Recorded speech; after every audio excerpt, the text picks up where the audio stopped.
Bonjour tout le monde et bienvenue au Studio Bone.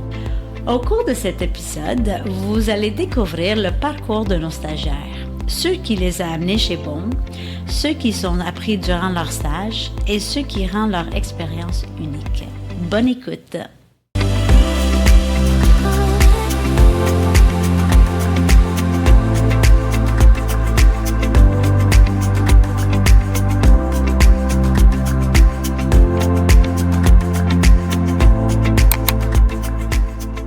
Léa. Bon matin. Merci Hugo d'être là avec nous. C'est un grand plaisir.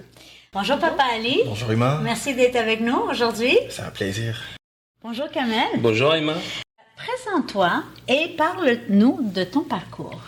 Je m'appelle Léa, je suis présentement stagiaire marketing chez Bone et j'ai étudié en administration des affaires et c'est en marketing que j'aimerais m'en aller dans le futur. Moi, je suis présentement étudiant à Polytechnique Montréal. J'étudie en génie mécanique et il me reste 1 an à mon parcours. Donc, j'ai déjà fait 3 ans. Mon nom est Papa Ali. Je suis fraîchement diplômé de l'Université de Sherbrooke où j'ai effectué un parcours en maîtrise de technologie de l'information. J'ai commencé mon stage ici comme stagiaire en support TI ERP. Actuellement, j'occupe le poste d'analyste d'affaires. Ok, c'est Kamel. J'ai terminé récemment mon maîtrise à l'ETS. Je suis venu ici au Canada en avril 2024 comme étudiant international. Et présentement, je suis coordonnateur des projets chez Bone. Pourquoi as-tu choisi Bone pour ton stage? Étant passionné d'informatique, d'analyse de données et tout ce qui est technologie de l'information, j'ai vu que Bone était en train de faire une migration vers un nouvel ERP et c'était une opportunité unique d'y participer et de marquer mon empreinte. En fait, j'ai pas choisi Bone parce que c'est Bone qui m'a choisi. Notre DRH, Yessine, grâce à Yessine, elle m'a contacté et m'ont comme convaincre pour passer le stage ici. J'étais content. J'ai choisi Bone parce que l'expérience de travailler en marketing B2B, de faire du marketing pour une autre compagnie est quelque chose que j'avais jamais fait avant. Et Bone a la certification Great Place to Work At, donc je trouvais que c'était intéressant. Moi, je suis en génie mécanique, donc je m'intéressais beaucoup à la mécanique du bâtiment. J'avais fait des recherches en ligne et j'étais tombé sur la compagnie Bone qui, elle, avait un grand intérêt pour l'efficacité énergétique. Puis dans le monde d'aujourd'hui, je pense que c'est quelque chose qui nous touche un peu tous. Quelles étaient tes attentes avant de commencer ton stage? Je voulais une opportunité où que je pouvais être avec un patron qui était un peu plus qu'un patron, qui était vraiment un mentor.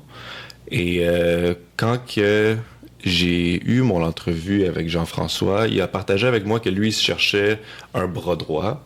Puis ça m'a beaucoup attiré vers le poste à cause que je me disais qu'il allait pouvoir me donner de l'indépendance, me donner des tâches, puis que je puisse être là vraiment pour l'aider puis l'appuyer dans son travail.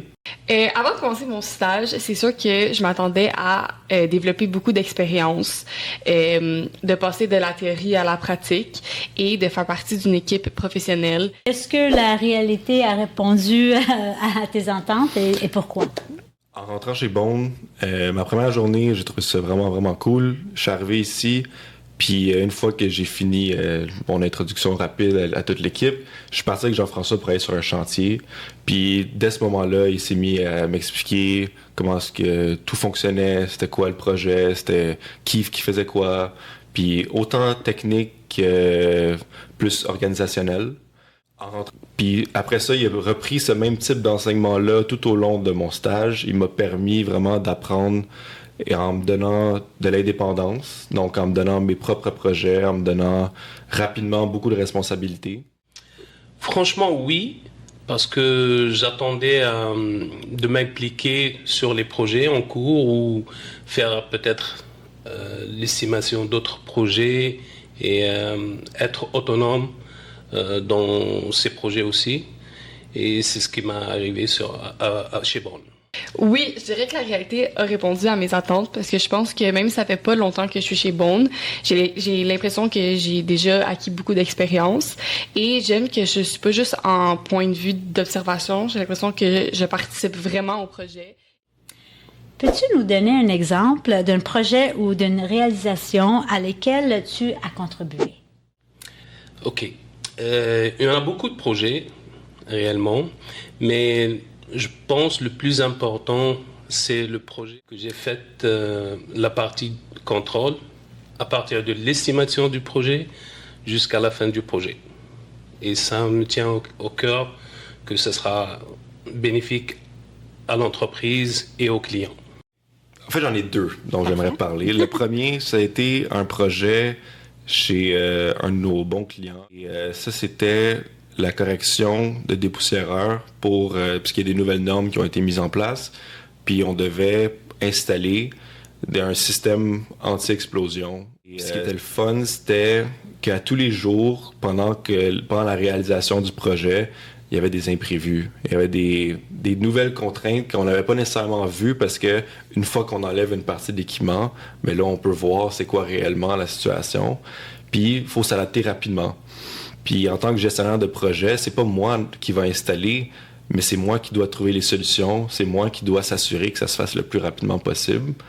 Puis, des fois, c'est nous, on fait la job de runner. On part, on va chercher de l'équipement, on le rapporte à nos gars pour qu'ils puissent l'installer. Je pense qu'il faut s'impliquer dans les projets pour être un bon gestionnaire de projet. Puis ça, c'est une partie du travail que j'aime beaucoup. Le deuxième projet dont je voulais parler, c'était justement celui où j'ai dit que j'ai fait de la vente. Il y avait 2 salles de serveurs, ils voulaient pouvoir la climatiser.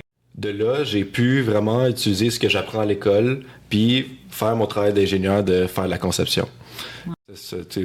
Tout ce travail-là, j'ai réussi à vendre le projet, dont j'étais très fier d'avoir réussi à vendre. Absolument, avec raison. Donc, mon stage, que je pensais que ça allait être la gestion de projet, mais finalement, c'est pas toujours juste de la gestion. On peut faire... je pense que l'avantage de travailler dans une PME, c'est que justement, tu peux un peu sortir du cadre fixe de ton travail et t'aventurer, puis vraiment t'épanouir. Je dirais en fait le Studio Bone, parce que quand je suis arrivée, c'était un projet qui était pas encore établi. Donc, j'ai l'impression que c'est vraiment le gros projet que je vais faire pendant mon stage. Je vais m'occuper du montage, des idées vidéo. Donc, ce serait pas mal ce projet-ci.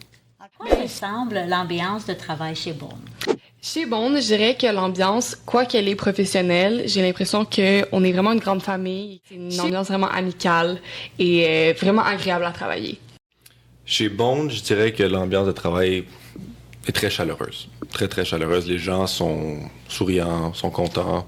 Puis, mais c'est pas juste, comme on fait pas juste, on rentre le matin, c'est pas juste bonjour. C'est à travers la journée. C'est quand même un bureau qui est ouvert. C'est seulement... Fait que ça nous permet... On se parle à travers les cloisons, on joke entre nous, on se lance des... Puis des fois, on parle avec quelqu'un d'autre, puis là, il y a quelqu'un d'autre qui embarque par-dessus. Puis c'est quelque chose qui fait que la journée, mais c'est pas monotone. C'est vraiment... On a du fun avec nos collègues, on dîne ensemble, on va prendre des marches ensemble le midi, puis je pense que... Puis tout le monde est content de voir tout le monde le matin, ce qui est très agréable. Que as-tu appris ici que tu n'aurais pas pu apprendre en salle de classe? Définitivement que ici c'est des vrais cas, des vrais clients. En salle de classe, souvent c'était des cas fictifs pour des examens ou autres. Donc j'ai l'impression que c'est sûr que quand c'est la réalité, la vraie vie, c'est différent que le fictif. Et aussi en marketing, on apprend à faire de la collaboration avec les différents départements de la compagnie. Et c'est ce que je trouve qui est différent que seulement focus sur un cours qui est seulement en marketing à l'école. Je pense sur les projets, c'est vraiment la gestion des imprévus. Ça, c'est lié à la gestion des risques et tout ça. Et aussi gestion de la clientèle. Je me suis amélioré beaucoup sur ce côté-là. J'ai pu gérer plusieurs clients difficiles qui travaillent avec nous. Je pense que la chose que j'ai le plus appris durant mon été, c'est la gestion des imprévus. À l'école, quand on est dans le cadre théorique, je veux dire, on suit un livre, puis c'est jamais... C'est tout le temps, on suit des étapes, puis c'est méthodique. Tandis qu'ici, oui, le travail en réalité, oui, est méthodique, mais autant qu'on peut vouloir se préparer à l'avance, quand on fait un projet, il y a toujours des imprévus. Puis c'est comment... Puis la solution, c'est pas toujours de réagir trop rapidement. Des fois, ça vaut la peine de juste prendre un peu de recul, puis de dire... Des fois, ça vaut la peine de dire... sais quoi, OK, il y a un problème, on va arrêter pour aujourd'hui, puis on va reprendre ça une autre fois quand on va avoir la meilleure solution. Puis ça, c'est quelque chose que tu peux pas apprendre à l'école. Ben, malgré que nos projets à l'école sont faits pour nous montrer ça, c'est jamais aussi concret que sur le terrain, en réelle entreprise, quand tu as des clients, puis des sous-traitants avec qui que tu dois gérer. Ça, c'est probablement le plus grand apprentissage que j'ai fait cet été, c'est la gestion des imprévus. Si tu avais 30 secondes pour convaincre un étudiant de venir faire son stage chez Bone, que lui dirais-tu? Je lui dirais de choisir Bone parce que c'est un milieu professionnel où tu vas acquérir une certaine expérience, tu auras des missions très concrètes et l'ambiance de travail est très conviviale. Je lui dirais que Bone est une entreprise qui est bien ancrée au Québec. C'est une entreprise, comme j'ai dit, qui est vraiment amicale et agréable à travailler. Et je dirais que Bone encourage la relève. Donc, travailler chez Bone, tu rentres, tu travailles dans une équipe qui est chaleureuse. Ça te permet de pouvoir faire un peu de tout. Parce que j'ai travaillé avec plusieurs départements. Il y a des journées que je suis allé travailler avec les frigoristes. Que je peux pas, évidemment, je peux pas faire leur travail, mais ce que je peux faire, c'est que je peux les assister, les regarder faire, amener du matériel pour eux. Puis ça, c'est le fun de pouvoir voir ces choses-là, parce que quand tu fais partie du public régulier, jamais que tu vas voir ce genre de choses-là. Jamais que tu vas comprendre comment que ce qu'on utilise à tous les jours, nos systèmes de climatisation, jamais qu'on va comprendre comment que ça fonctionne. Puis en travaillant dans le domaine, mais ça permet de vraiment voir ces choses-là. Après ça, il y a des journées où que je me déplace avec d'autres chargés de projet pour aller sur les chantiers. Puis encore une fois, c'est voir plein de choses, aller rencontrer des clients, aller rencontrer différents corps de métier. Puis à chaque fois, c'est en apprends un petit peu plus. Puis mon stage m'a vraiment formé cet été. C'est vrai, j'ai pas... Jamais que je pourrais dire que j'ai perdu mon temps là. C'est vraiment, on m'a challengé puis j'ai appris beaucoup, ça m'a permis de grandir. Wow. Tu rentres. Okay, pour un étudiant qui va être en stage à Bonn, je pense que s'il cherche à être impliqué dans des projets concrets et réels et acquérir des compétences soit techniques, soit de gestion, je pense que c'est l'endroit l'idéal pour lui pour faire ça. Un grand merci à tous nos stagiaires d'avoir partagé leur expérience avec nous. Nous sommes fiers de contribuer au développement de la relève dans notre industrie. Merci et à bientôt pour un prochain épisode du Studio Bone.